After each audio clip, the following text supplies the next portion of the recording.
Hello dear students, welcome to my YouTube channel.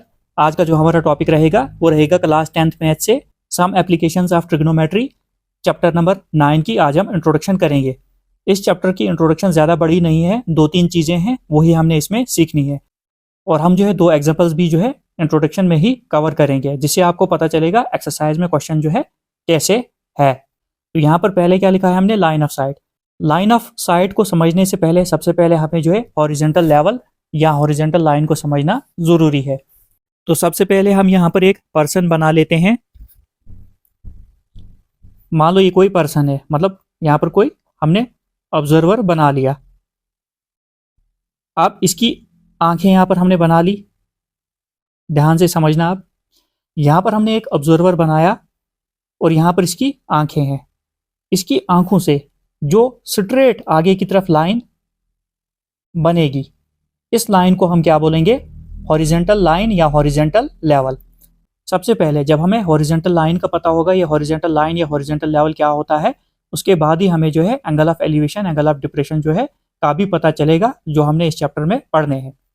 तो हमने यहाँ पर एक ऑब्जर्वर बनाया, एक पर्सन बनाया। इसकी आंखों से जो स्ट्रेट ये डॉटेड लाइन हमने बनाई, इस लाइन को हम क्या बोलेंगे, हॉरिजॉन्टल लाइन या हॉरिजॉन्टल लेवल। तो हम लिख लेते हैं इसको।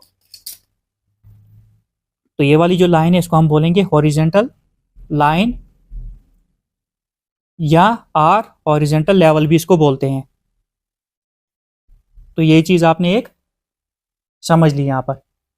अब हम क्या करेंगे, मान लो यहां पर कोई ऑब्जेक्ट हमने रखा है, तो मैं यहां पर ये बॉक्स जैसा बनाता हूं और ये जो ऑब्जर्वर है इस बॉक्स की तरफ जो है देख रहा है। तो हम लाइन जो है यहां से यहां तक जो है ड्रा कर लेते हैं। स्केल से हम ड्रा करेंगे, इसकी आंखों से, ऑब्जर्वर की आंखों से इस ऑब्जेक्ट तक हम एक लाइन ड्रा करेंगे और ये जो लाइन है ये इमेजिनरी लाइन है। अब क्या किया हमने, इस ऑब्जर्वर की आंखों से इस ऑब्जेक्ट तक ये जो लाइन हमने जो है ड्रा की, इस लाइन को हम क्या बोलेंगे, ये इमेजिनरी लाइन होती है, इस लाइन को हम बोलेंगे लाइन ऑफ साइट। मतलब जब इंसान किसी चीज की तरफ देखता है, किसी भी ऑब्जेक्ट की तरफ देखता है, उसकी आंखों से और उस ऑब्जेक्ट तक जो लाइन बनती है, इमेजिनरी लाइन, उसको हम क्या बोलते हैं, लाइन ऑफ साइट। तो ये आ गई आपकी line of site, line of site. तो दूसरी चीज आपको क्या पता चली, लाइन ऑफ साइट क्या होती है। तो यहां पर लिखा क्या है, it is the imaginary line drawn to join eye of an observer to the object he is looking at. ये एक इमेजिनरी लाइन होती है जो ऑब्जर्वर की आंखों से ड्रा की जाती है उस ऑब्जेक्ट तक जिस ऑब्जेक्ट को वो ऑब्जर्वर देख रहा है। तो इसी को हम बोलते हैं line of site. I hope कि आपको ये चीज क्लियर हो गई होगी। अब इसी के साथ हम एक चीज यहाँ पर और पढ़ते हैं, जो है एंगल ऑफ एलिवेशन। अब हम समझते हैं एंगल ऑफ एलिवेशन क्या होता है। तो सबसे पहले हम यहाँ पर एंगल ऑफ एलिवेशन बनाते हैं, समझते हैं, उसके बाद डेफिनेशन पर आएंगे। अब ये जो एंगल ऑफ एलिवेशन होता है, ये लाइन ऑफ साइट और हॉरिजॉन्टल लाइन के बीच में बनता है। मतलब लाइन ऑफ साइट ये आ गई, हॉरिजॉन्टल लाइन ये आ गई, इसके बीच में ये जो एंगल बनेगा, इस एंगल को क्या बोलेंगे हम, एंगल ऑफ एलिवेशन। तो इसको मैं लिख लेता हूं, एंगल ऑफ, ये आ गया angle of elevation. Angle of elevation जो है ये हमेशा ये जो हॉरिजॉन्टल लाइन है इसकी जो है ऊपर वाली साइड बनेगा। मतलब एंगल ऑफ एलिवेशन जो है ये हॉरिजॉन्टल लाइन के ऊपर वाली साइड बनेगा। इसमें क्या होगा, ऑब्जेक्ट जो है हमेशा अबव द हॉरिजॉन्टल लेवल होगा। तो इस एंगल को हम क्या बोलेंगे, एंगल ऑफ एलिवेशन। एक बार फिर से बताता हूं मैं, एंगल ऑफ एलिवेशन कैसे बनता है, लाइन ऑफ साइट और हॉरिजॉन्टल लाइन के बीच में, मगर जब ऑब्जेक्ट हॉरिजॉन्टल लाइन के ऊपर होगा, अबव द हॉरिजॉन्टल लाइन, तब जाकर एंगल ऑफ एलिवेशन बनेगा। अब हम डेफिनेशन पर आते हैं। तो डेफिनेशन क्या है यहाँ पर, the angle formed by the line of site with the horizontal when the object is above the horizontal level is called the angle of elevation. तो ये यहाँ पर लिखा है, ये जो एंगल ऑफ एलिवेशन है ये कब बनता है, ये जो एंगल ऑफ एलिवेशन है ये बनता है लाइन ऑफ साइट और हॉरिजॉन्टल लाइन के बीच में बनता है। When the object is above the horizontal level, जब ऑब्जेक्ट जो होगा, ये ऑब्जेक्ट है, ये हॉरिजॉन्टल लेवल के ऊपर होगा, इसी को हम बोलते हैं एंगल ऑफ एलिवेशन। तो इसको लिखता हूं मैं, ऑब्जेक्ट। अब यहाँ पर ऑब्जेक्ट जो है कुछ भी हो सकता है, कोई भी चीज, बॉल है, काइट है, या कुछ भी हो सकता है। ऑब्जर्वर जो है यहाँ पर, ये जो पर्सन है, ये टावर पर भी हो सकता है, पोल पर भी हो सकता है। वो आप एक्सरसाइज में समझोगे। आई होप कि आपको जो है इस चीज़ की समझ आ गई होगी। अब हम नेक्स्ट पेज पर जो है एंगल ऑफ डिप्रेशन समझते हैं। अब हम एंगल ऑफ डिप्रेशन समझते हैं। एंगल ऑफ डिप्रेशन क्या होता है? तो सबसे पहले हम क्या करेंगे, यहाँ पर एक ऑब्जर्वर बनाते हैं। यहाँ पर मैंने एक ऑब्जर्वर बना लिया। अब इस ऑब्जर्वर की जो आंखों से जो स्ट्रेट लाइन बनेगी, इसको हम क्या बोलेंगे? इसको हम हॉरिजेंटल लाइन बोलते हैं। तो एक बार लिख लेता हूं मैं, हॉरिजेंटल लाइन या हॉरिजेंटल लेवल हम बोलते हैं। किस लाइन को हम हॉरिजेंटल लाइन या हॉरिजेंटल लेवल बोलते हैं? जो लाइन ऑब्जर्वर की आंखों से स्ट्रेट लाइन आगे की तरफ बनती है, उसको हम क्या बोलते हैं? हॉरिजेंटल लाइन या हॉरिजेंटल लेवल, जो हमने एंगल ऑफ एलिवेशन में समझा था। अब हम क्या करेंगे, मान लो यहाँ पर हमने एक ऑब्जेक्ट बनाया है। हम यहाँ पर एक बॉल बनाते हैं। तो यहाँ पर हमने एक बॉल बनाया। अब मान लो ये ऑब्जर्वर जो है इस बॉल को देख रहा है। इसकी आंखों से इस बॉल तक जो है हम एक लाइन ड्रा कर लेते हैं। तो हमने ये लाइन बना ली। अब ऑब्जर्वर की आंखों से इस बॉल तक ये जो इमेजिनरी लाइन बनी, इसको हम क्या बोलेंगे? इसको हम बोलेंगे लाइन ऑफ साइट। तो एक बार हम इसको लिख लेते हैं, लाइन ऑफ साइट। ये आ गई लाइन ऑफ साइट। अब ये जो हॉरिजेंटल लाइन है और ये जो लाइन ऑफ साइट है, इनके बीच में जो एंगल बनेगा यहाँ पर, इस एंगल को बोलेंगे हम एंगल ऑफ डिप्रेशन।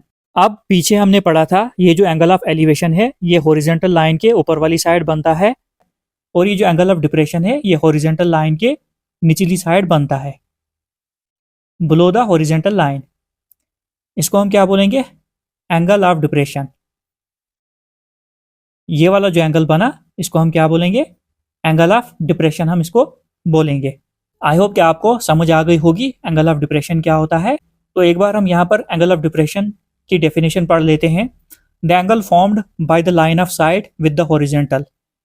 ये जो है एंगल, ये एंगल जो है angle of depression line of site और हॉरिजेंटल लाइन के बीच में बनता है।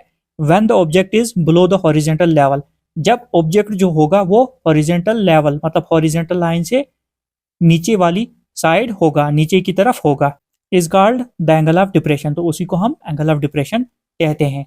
आई होप कि आपको जो है समझ आ गई होगी। अब हम क्या करते हैं, एक पेज पर सारा ये सम अप कर लेते हैं जो हमने पढ़ा।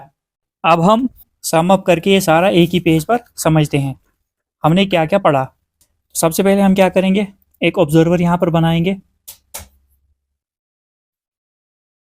इसकी आंखों से जो स्ट्रेट लाइन बनती है उसको हम क्या बोलते हैं? Horizontal line. हॉरिजेंटल लाइन अब मैं शॉर्ट में लिखूंगा। अब मान लो यहाँ पर कोई ऑब्जेक्ट रखा है हमने।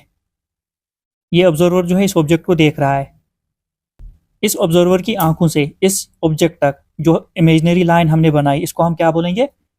Line of site. Line of site. अब ये जो लाइन ऑफ साइट है और हॉरिजेंटल लेवल, इनके बीच में जो एंगल बनेगा उसको हम क्या बोलेंगे? Angle of elevation. Angle of elevation हमेशा ये जो हॉरिजेंटल लाइन होती है उसके ऊपर वाली साइड बनता है, मतलब अबो द हॉरिजेंटल लाइन। तो ये आ गया angle of elevation. Angle of elevation आपको क्लियर हो गया होगा।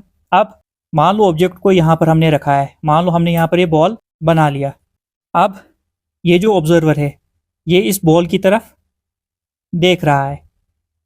इसकी आंखों से इस बॉल तक ये जो लाइन, इमेजिनरी लाइन हमने ड्रा की, इसको हम क्या बोलेंगे? इसको हम लाइन ऑफ साइट बोलेंगे। तो यहाँ पर मैं लिख लेता हूँ लाइन ऑफ साइट। अब लाइन ऑफ साइट और हॉरिजेंटल लेवल या हॉरिजेंटल लाइन के बीच में जो एंगल बनेगा इसको हम क्या बोलेंगे? Angle of depression. Angle of depression हम क्यों बोलेंगे? क्योंकि ये जो हॉरिजेंटल लाइन है इसके नीचे बनेगा, मतलब बिलो द हॉरिजेंटल लेवल या लाइन। तो इसको हम क्या बोलेंगे? Angle of depression. इसमें जो ऑब्जेक्ट होगा वो हॉरिजेंटल लाइन के नीचे होगा, ये आ जाएगा angle of depression. I hope कि आपको जो है समझ आ गई होगी। अब इसी के साथ हम एक चीज़ और समझते हैं। मान लो यहाँ पर ये पोल है, तो हम पोल बना लेते हैं। यहाँ पर ये हमने पोल बना लिया, इसमें थोड़ा सा प्लेटफॉर्म बना देते हैं। ये प्लेटफॉर्म आ गया और यहाँ पर जो है ऑब्जर्वर कोई खड़ा है, यहाँ पर ऑब्जर्वर खड़ा है। इसके आंखों से जो स्ट्रेट लाइन बनेगी इसको हम क्या बोलेंगे? हॉरिजेंटल लाइन, जो मैंने आपको पढ़ाया है। अब यहाँ पर मान लो कोई ऑब्जेक्ट रखा है, मान लो बॉल ही रखी है, कुछ भी हो सकता है। और ये जो ऑब्जर्वर है ये इस बॉल को देख रहा है, तो इसकी आंखों से हम लाइन जो है बना लेते हैं इस बॉल तक। ठीक है, अब इस बॉल तक हमने लाइन बना ली। अब हमें ये वाला एंगल जो है यहाँ पर दिया हुआ है, मान लो ये वाला एंगल जो है ये कौन सा एंगल होगा? एंगल ऑफ डिप्रेशन, क्योंकि नीचे की तरफ देख रहा है और ये एंगल जो है हॉरिजेंटल लाइन के नीचे बन रहा है, तो ये मान लो 45 डिग्री एंगल है। अब हम क्या करते हैं, हम जो है यहाँ से एक लाइन ड्रा करते हैं इस बॉल तक, कि हमने लाइन ड्रा। और मान लो ये जो डिस्टेंस हमें पता है, पोल का जो फुट है और जहाँ पर ये बॉल रखा है इसका डिस्टेंस हमें पता है 15 मीटर है। अब ये वाला एंगल हमें पता होना चाहिए।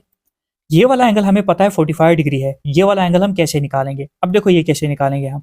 अगर ये वाला एंगल जो है 45 है तो ये वाला भी एंगल 45 डिग्री होगा। ये कैसे? अब क्लास 9th में आपने पढ़ा होगा अल्टरनेट इंटीरियर एंगल्स के बारे में। वो एंगल्स कैसे बनते हैं? जब दो लाइंस ऐसे जाती हैं, पैरेलल लाइंस, ये आ गई एक लाइन पैरेलल दूसरी, और इनको एक लाइन काट रही है ट्रांसवर्सल। काट कौन रही है? ये वाली लाइन काट रही है। तो एक इस साइड एंगल जो बनेगा और एक इस साइड एंगल जो बनेगा, इन एंगल्स को हम क्या बोलते हैं? Alternate interior angles. तो ये एंगल जो है बराबर होते हैं। तो यहाँ पर जो है ना, अगर ये वाला एंगल जो है 45 डिग्री है तो ये वाला भी एंगल क्या होगा? 45 डिग्री। अब ऐसे जैसे क्वेश्चन हमें दिए होंगे, उसके बाद हमें बोला होगा find the height of the pole या टावर, तो हमने ऐसे जो है क्वेश्चन करने हैं। जब हम एक्सरसाइज करेंगे तो इस टाइप के क्वेश्चन भी आपको वहां पर मिलेंगे। तो अब हम आगे चलते हैं। अब हम कुछ एग्जांपल्स करते हैं जिनसे हमें पता चलेगा इस चैप्टर में जो है किस टाइप के क्वेश्चन हैं। एग्जांपल नंबर फर्स्ट है, अ tower stands vertically on the ground. एक टावर जो है जो बिल्कुल खड़ा है ग्राउंड के ऊपर। तो सबसे पहले हम क्या करते हैं, एक टावर यहाँ पर बना लेते हैं। मान लो ये टावर है, रफ फिगर हम यहाँ पर बनाएंगे। From a point on the ground which is 15 metre away from the foot of the tower. Ground पर कोई एक पॉइंट है, ये जो पॉइंट है ये टावर के फुट से 15 मीटर की दूरी पर है। तो हम ये ज्वाइन कर लेते हैं, मतलब ये जो है ये इस पॉइंट का हम नाम सी लिखते हैं और इसका नाम हम बी लिखेंगे। मतलब ये जो पॉइंट है ये टावर के फुट से 15 मीटर की दूरी पर है, मतलब बीसी की जो लेंथ है वो कितनी है? 15 मीटर। आगे क्या बोला है? The angle of elevation of the top of the tower is found to be 60। अब इस पॉइंट से टावर के टॉप का जो एंगल ऑफ एलिवेशन है वो कितना है? 60 डिग्री। तो हम बना लेते हैं, तो यहां पर हम एंगल बना लेते हैं जो कितना है? 60 डिग्री। आगे क्या बोला है क्वेश्चन में? Find the height of the tower. हमने जो है इस टावर की हाइट फाइंड करनी है। तो यहां पर हम अब ए लिख लेते हैं। अब हमने करना क्या है, ये हाइट टावर की आ गई, इसको हमने निकालना है। कुछ चीज़ें जो हमने पढ़ी थी वो हम लिख लेते हैं। एंगल के साथ वाली जो साइड है, एंगल यहाँ पर 60 डिग्री है। एंगल के साथ वाली जो साइड होती है, एंगल यहाँ पर 60 डिग्री है, इसके साथ वाली जो साइड है इसको हम क्या लिखते हैं? इसको हम बेस बोलते हैं। इसको हम क्या बोलते हैं? बेस। मतलब बेस आ गई 15 डिग्री। इस एंगल के अपोजिट जो साइड है मतलब ए बी हाइट, इसको हम परपेंडिकुलर कहेंगे। और 90 डिग्री के सामने जो साइड होती है ये हमेशा हाइपोटेन्यूस होती है। यहाँ पर हमें बेस पता है, परपेंडिकुलर पता नहीं है, तो हमने क्या करना है? यही परपेंडिकुलर निकालना है, मतलब हाइट ऑफ द टावर निकालनी है। अब हम सोल्यूशन पर चलते हैं, वहां से आपको समझ में आ जाएगा हमने ये क्वेश्चन करना कैसे है। देखो, सबसे पहले हमें पता है बीसी जो है गिवन जो है, बीसी जो है वो कितनी है? 15 मीटर। बीसी की लेंथ हमें पता है 15 मीटर। एंगल जो हमें पता है, एंगल सी जो है वो कितना है? वो 60 डिग्री है। उसके बाद अब हम लिखेंगे इन राइट एंगल ट्राइंगल, इन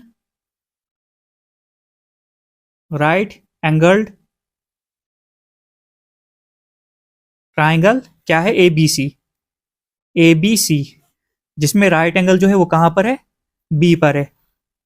अब हमें पता है तो सबसे पहले हम वो निमोनिक लिख लेते हैं जो हमने बनाया था, पंजाबी बहुत प्यारी हमेशा हंसे बनवारी। पंजाबी लैंग्वेज के रिलेटेड हमने ये बनाया था, पंजाबी बहुत प्यारी हमेशा हंसे बनवारी। अब बच्चे जो है अपने अपने तरीके से याद करते हैं, जैसे आपको सही लगेगा वही कर लेना। अब यहाँ पर हमें परपेंडिकुलर ये वाली साइड निकालनी है और बेस पता है, तो परपेंडिकुलर अपॉन बेस हम ये वाला रेशो लेंगे।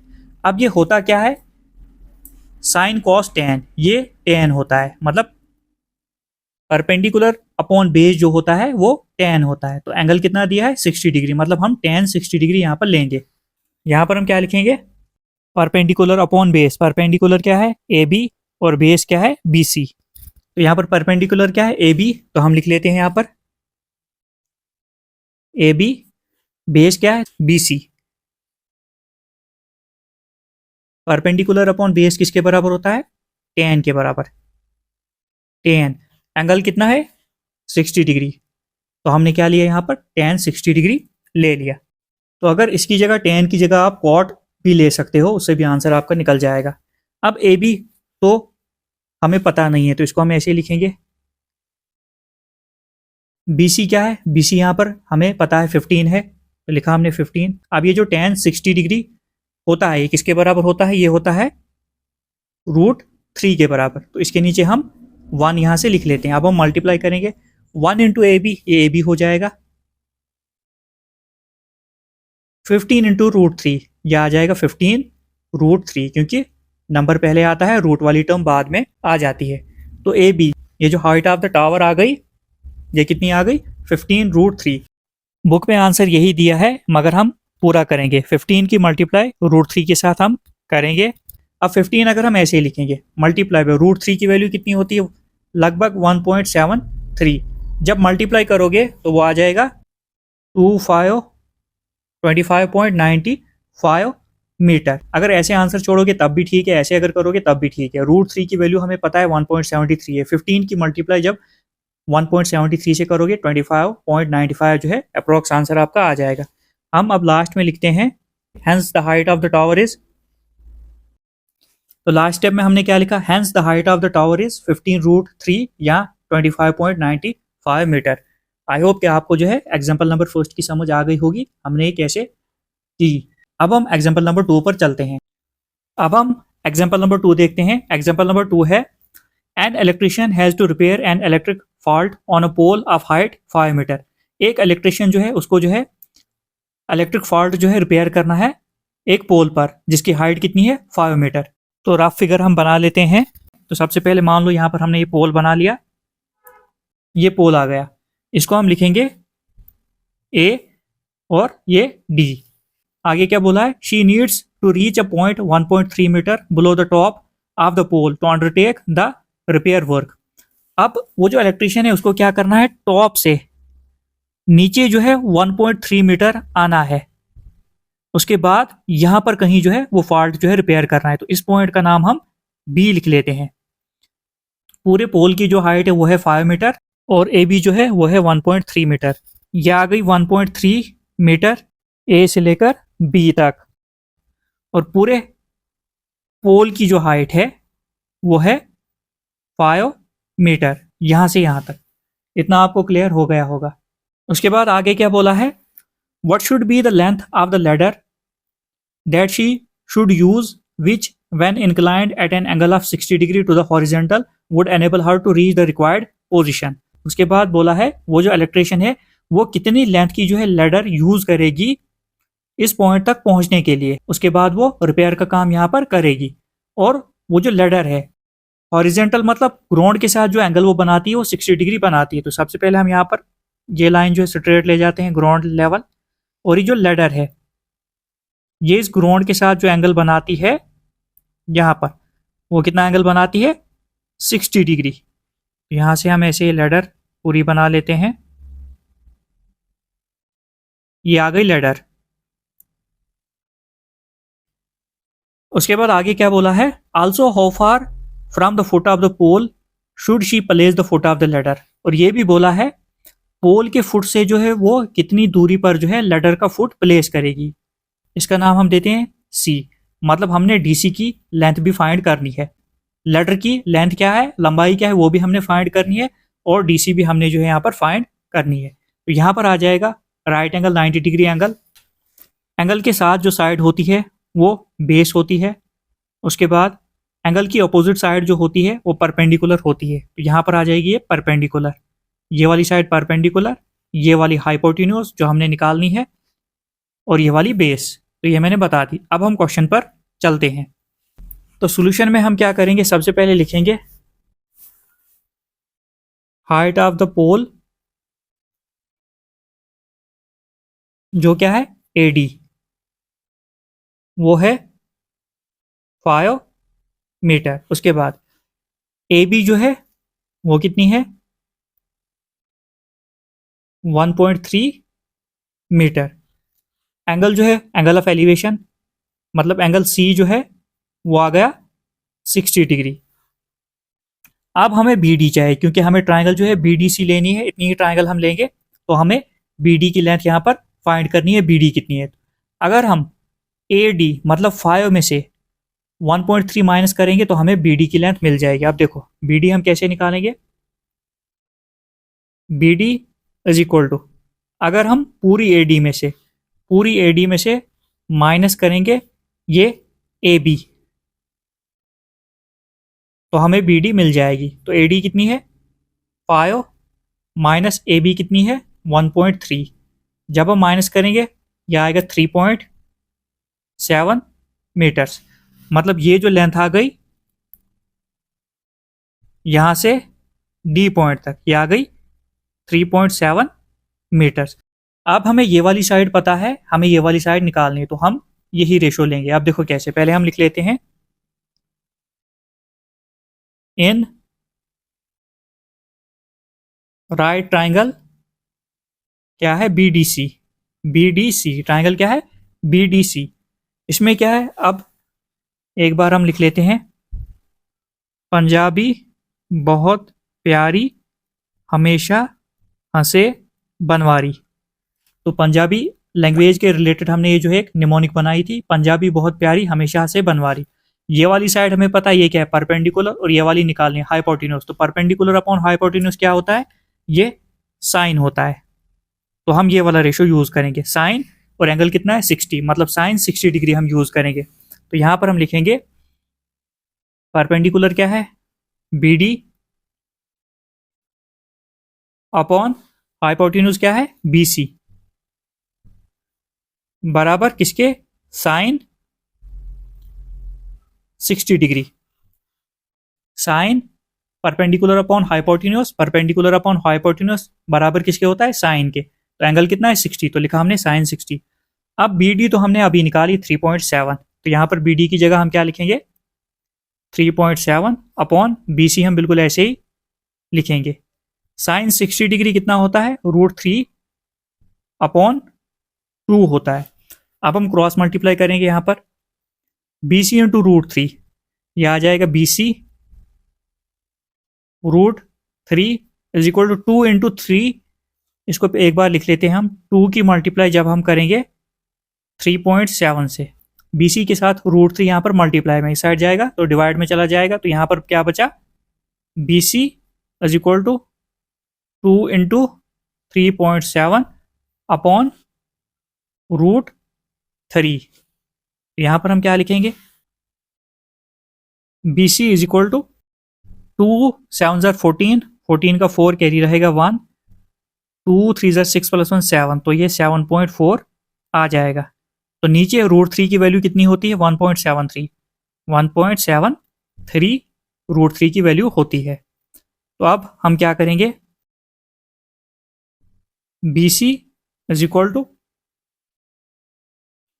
यहां से पॉइंट हम रिमूव करेंगे, यहां से पॉइंट, यहां पॉइंट के बाद एक डिजिट है तो नीचे 10 लिखा जाएगा, यहां पर पॉइंट के बाद 2 डिजिट है ऊपर 100 लिखा जाएगा, मतलब 74 इंटू 100 आ जाएगा क्योंकि नीचे से हमने पॉइंट रिमूव किया, और यहाँ पर 173 इंटू 10। ऊपर से जब हम पॉइंट रिमूव करेंगे, पॉइंट के बाद एक डिजिट है तो नीचे 10 के साथ मल्टीप्लाई होगा। नीचे से हमने पॉइंट रिमूव किया, नीचे जो है पॉइंट के बाद 2 डिजिट्स है तो 100 के साथ मल्टीप्लाई होगा। तो यहाँ पर क्या होगा, 0 के साथ 0 कैंसिल हो जाएगा, ये आ जाएगा 740 अपॉन 173। जब इसको डिवाइड करोगे ये आएगा 4.28 मीटर। अप्रोक्स वैल्यू आए जी, अप्रोक्स आ गई वैल्यू। अब ये क्या आ गई, 4.28 मीटर क्या आ गई, ये बीसी साइड आ गई, ये वाली बीसी साइड, मतलब लेंथ ऑफ लैडर जो है। तो यहां पर हम लिखेंगे therefore the length of ladder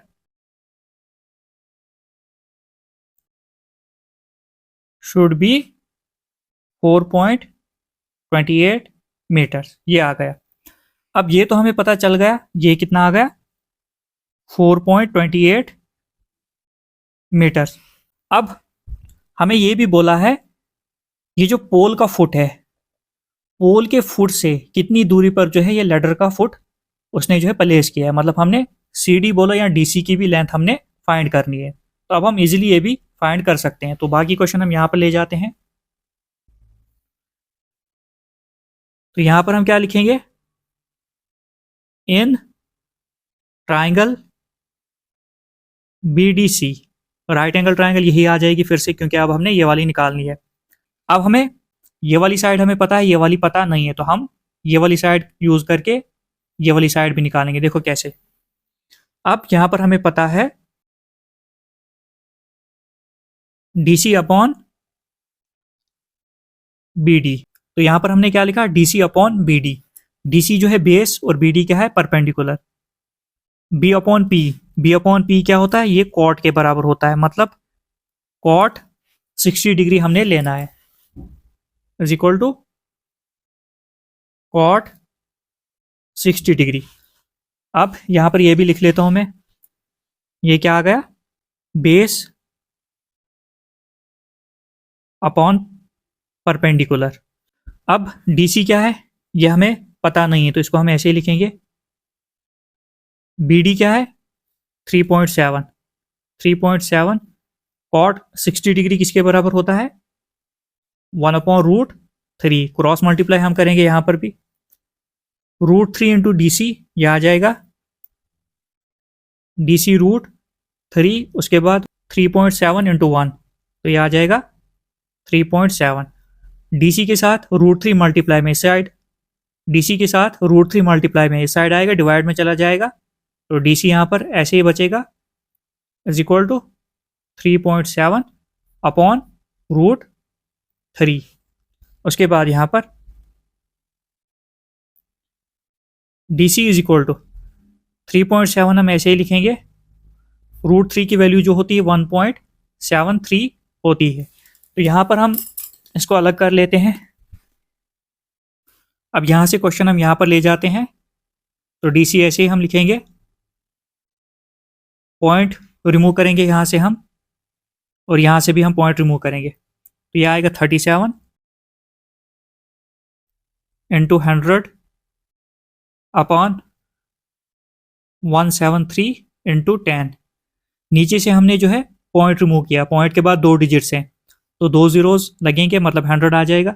ऊपर से हमने पॉइंट रिमूव किया, पॉइंट के बाद 1 डिजिट है तो नीचे 10 के साथ मल्टीप्लाई होगा, तो यहाँ पर क्या होगा, 0 के साथ 0 कैंसिल हो जाएगा, तो यहाँ पर DC इज इक्वल टू 370 आ जाएगा अपॉन 173। जब इसको डिवाइड करोगे DC इज इक्वल टू वो आ जाएगा 2.138 आ जाएगा। तो इसको अप्रॉक्स करके अगर लिखोगे, DC इज इक्वल टू 2.14 आ जाएगा यहां पर अप्रॉक्स। DC मतलब ये जो DC है इसकी जो लेंथ आ गई 2.14 मीटर में चल रहा है, तो यहां पर हम मीटर लिख लेंगे, मीटर आ गया। तो यहाँ पर हम लिख लेते हैं she should place the foot of the ladder at a distance of 2.14 metre from the pole. तो लास्ट में हमने क्या लिखा, she should place the foot of the ladder at a distance of 2.14 metre from the pole. तो pole के foot से जो ladder की फुट की दूरी है वो कितनी है, 2.14 मीटर। यहाँ ऐसे कह सकते हो पोल के फुट से जो है वो 2.14 मीटर की दूरी पर जो है लैडर का फुट प्लेस करेगी। आई होप कि आपको एग्जाम्पल नंबर 2 की समझ आ गई होगी। बस इसी टाइप के क्वेश्चन जो है आपने एक्सरसाइज में करने हैं। अब नेक्स्ट वीडियो में हम जो है एक्सरसाइज जो है शुरू करेंगे। और जितना हो सके चैनल को सब्सक्राइब कीजिए, लाइक कीजिए, शेयर कीजिए।